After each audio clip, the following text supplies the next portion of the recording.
শুভ শুভ শুভ দিন, যুবদলের জন্মদিন। নারায়ণগঞ্জের সোনারগাঁ রাজনীতি আর মানবতার এক অনন্য মিলনস্থল।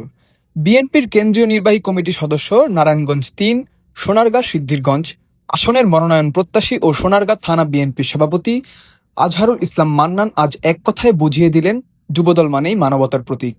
যুবদলের ৪৭তম প্রতিষ্ঠাবার্ষিকী উপলক্ষে মোগরাপাড়া চৌরাস্তায় আয়োজিত এই স্বেচ্ছায় রক্তদান কর্মসূচি ছিল মানবতার এক উজ্জ্বল উদাহরণ। কোয়ান্টাম ফাউন্ডেশনের সহযোগিতায় আয়োজিত এই কর্মসূচির আয়োজন করে সোনারগাঁ উপজেলা যুবদল।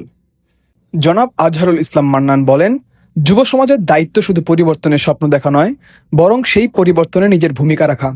যারা আজ স্বেচ্ছায় রক্তদান করেছেন তারা সত্যিকারের দেশপ্রেমিক ও মানব সেবক। যুবদলের ৪৭তম প্রতিষ্ঠা বার্ষিকী উপলক্ষে আজকে স্বেচ্ছায় রক্তদানের কর্মসূচি শুভ উদ্বোধন করলাম। শুভ শুভ শুভ জনাব দিন, আজহারুল ইসলাম মান্নান স্পষ্ট করে দেন, বিএনপি শুধু রাজনীতি নয়, মানবতার রাজনীতি করে।